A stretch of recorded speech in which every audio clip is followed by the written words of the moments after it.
আমরা আজকের এই আন্তর্জাতিক শ্রমিক দিবস থেকে দাবি জানাতে চাই, শ্রমিকদের ছেলে মেয়েদের জন্য স্বতন্ত্র শিক্ষা প্রতিষ্ঠান স্থাপনের মাধ্যমে এই শ্রমিকদের ছেলে মেয়েদেরকে উচ্চ শিক্ষার সুযোগ করে দিতে হবে।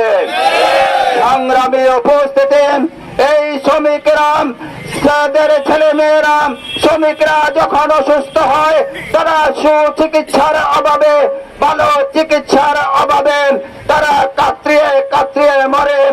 আমরা আজকে দাবি জানাতে চাই, তাদের জন্য স্বতন্ত্র হসপিটাল স্থাপনের মাধ্যমে এই শ্রমিকদেরকে সুচিকিৎসা নিশ্চিত করতে হবে। সংগ্রামী উপস্থিতি, আমরা দাবি জানাতে চাই, এই বাংলাদেশের যত কিছু নির্মাণ হয়েছে সকল কিছুর অবদান হচ্ছে শ্রমিক। সুতরাং শ্রমিকদের ন্যায্য দাবি, শ্রমিকদের ন্যায্য বেতন ভাতা, শ্রমিকদের ঈদ বোনাস সহ সকলের দাবিগুলো আদায় করতে হবে।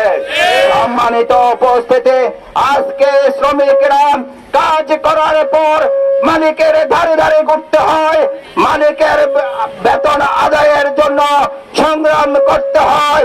এই সকলে বন্ধ করে রাসূলের নীতি অনুসারে শ্রমিকের কাজ শেষ হওয়ার সাথে সাথে তাদের মজুরি, তাদের পাওনা দিয়ে দিতে হবে। সম্মানিত উপস্থিতি, আসুন আজকে সকলেই সারা দেশের শ্রমিক ঐক্যবদ্ধ হয়ে এই দাবিগুলো সোচ্চারভাবে আমরা মাঠে নামি এবং এই সরকারকে এই দাবিগুলো পালনে বাধ্য করে। সম্মানিত উপস্থিতি, আজকের এই মিছিলে সকলে সমবেত হওয়ার জন্য ধন্যবাদ, মোবারকবাদ জানিয়ে আমার কথা শেষ করছি। আসসালামু আলাইকুম ওয়া রাহমাতুল্লাহ।